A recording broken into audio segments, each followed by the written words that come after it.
wax rek ni gisuñu benn gutu pétrole boo xamante ni si tox na ci Sénégal ñu duñu bëgg a rey ak wax duñu bëgg a rey ak ay complot ñi nga xamante ni si ñoo koy orchestré mooy opposition bi nga xamante ni si dañ leen gagné au premier tour seen xol yi tàng ñoom Sonko ñoom Abdoul Mbaye c'est des mécontents ñun nag li ñu war mooy Sénégal stable li président Macky Sall bëgg mooy ñu am Sénégal bu stable Sénégal boo xamante ni si dafay dal loolu mooy génne liggéeyam loolu mooy génne li nga xamante ni si moom la jigéen ñi bëgg mooy financement des femmes li ñu bëgg mooy financement des femmes ana jigéen ñi loolu la ñu président tàmmal te loolu la ñu defal incha allahu rabbi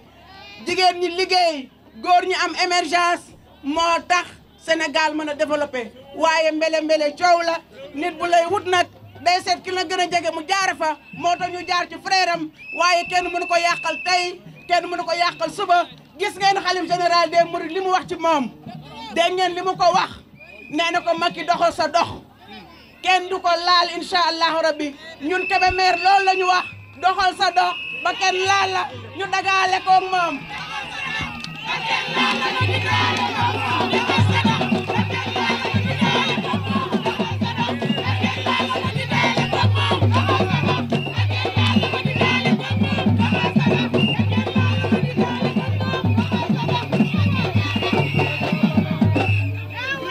kon duñu nangu des gens mal intentionnés ñoo xamante ni si amatuñu argument ñoo xamante ni si jàpp na leen ci ay malversation ñu yàgg a wax lu bon ñuy ñangu di ternir notre image pétrole dafa bëri coow pétrole dafa bëri wax fépp fu mu dem rek dañ naan malédiction dafa am waaye Sénégal Serigne Touba daf fi ñaan Sénégal Alaaji Maalik daf fi ñaan Sénégal Limaamu Ñaay daf fi ñaan kon Cheikh Saad bu daf fi ñaan kon Sénégal jàmm rek moo fi am incha allahu rabbi kenn mënuñoo indil coow kenn ñoo indil wax ñun waa Kébémer tàllal nañ la président loxo tàllal nañ ko loxo tey tàllal nañ ko suba te incha allahu rendez-vous dans les prochaines élections ci kàttanu yàlla dinañ yëkkati Kébémer teg ko ci loxoom jërë ngeen jëf. mbokki Kébémer maa ngi nuyu ñëpp ñu fi teew góor jigéen mag ak ndaw maa ngi nuyu mboolem parti bu fi nekk muy coalition majorité présidentielle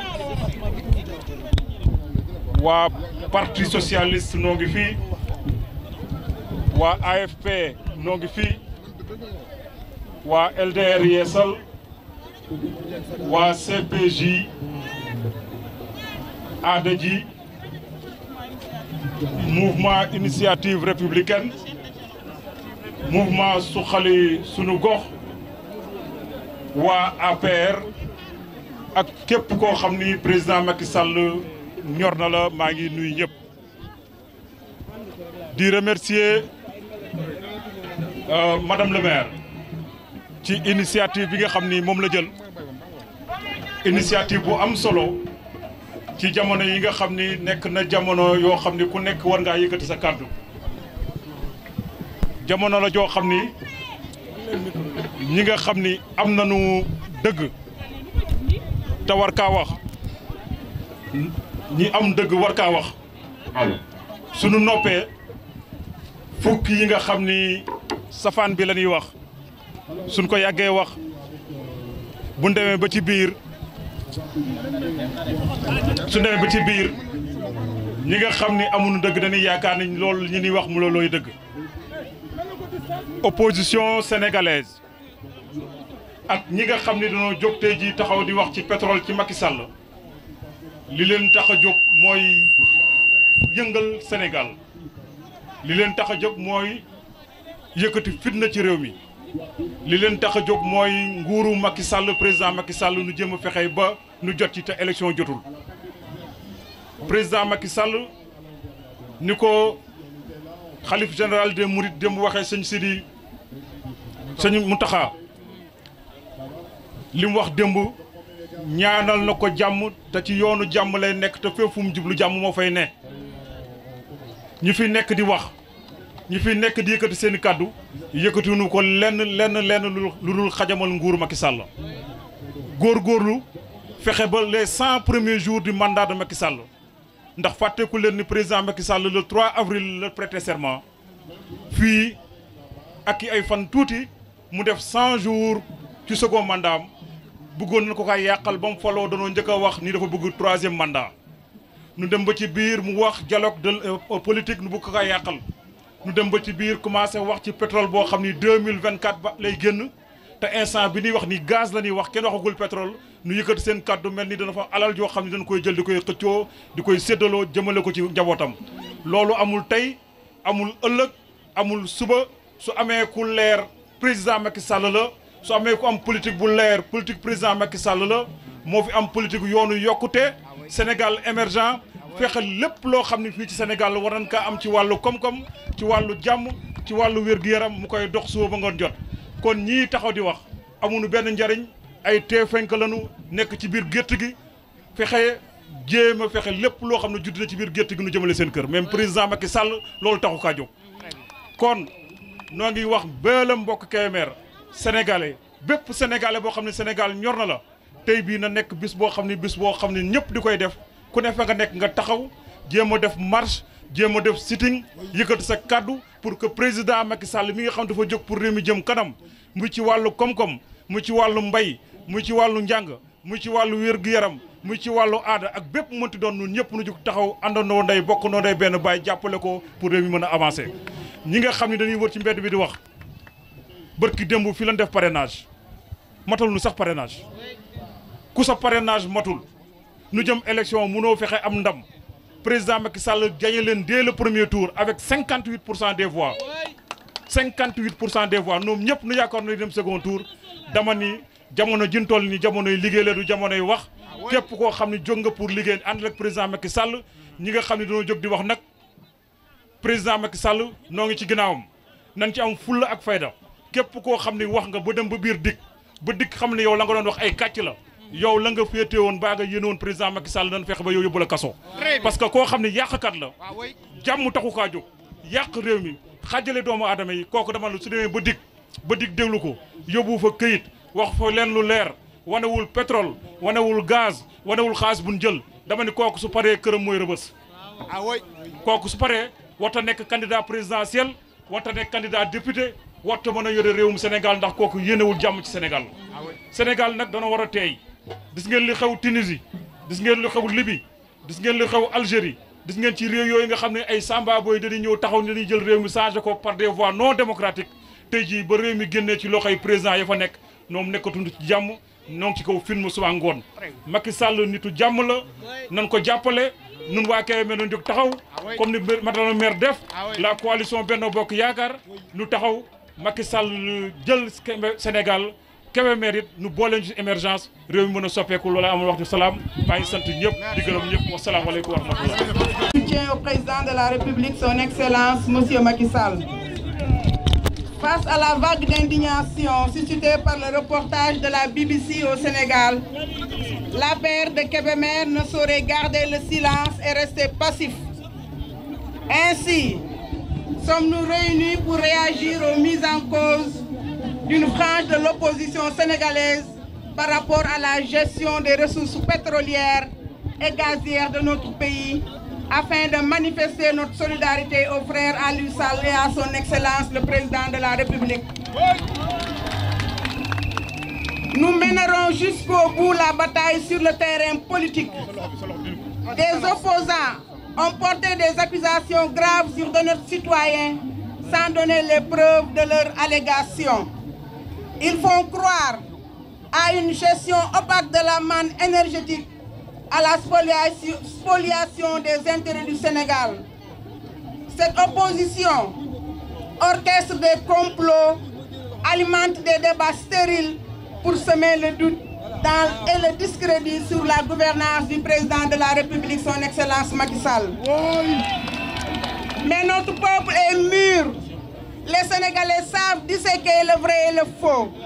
Personne ne peut les manipuler. Nous n'accepterons pas que des frustrés politiques sèment la confusion.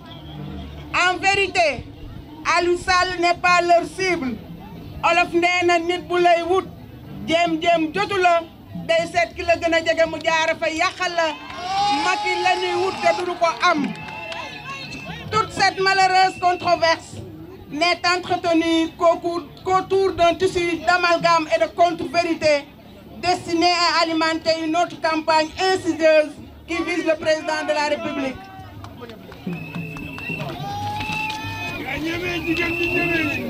Sénégalais, Sénégalaises, citoyens de Kébémer, waa Kébémer ana ngeen. L'arbre de l'affaire Petro-Tim ne doit pas cacher la forêt de la bonne gouvernance. En effet, l'exploitation des réserves au large du Sénégal devrait commencer d'ici 2021-2022. Kon lu fi ñor bañ di ko màcc kenn gisu ko fi. Kenn gisagu fi toxu pétrole.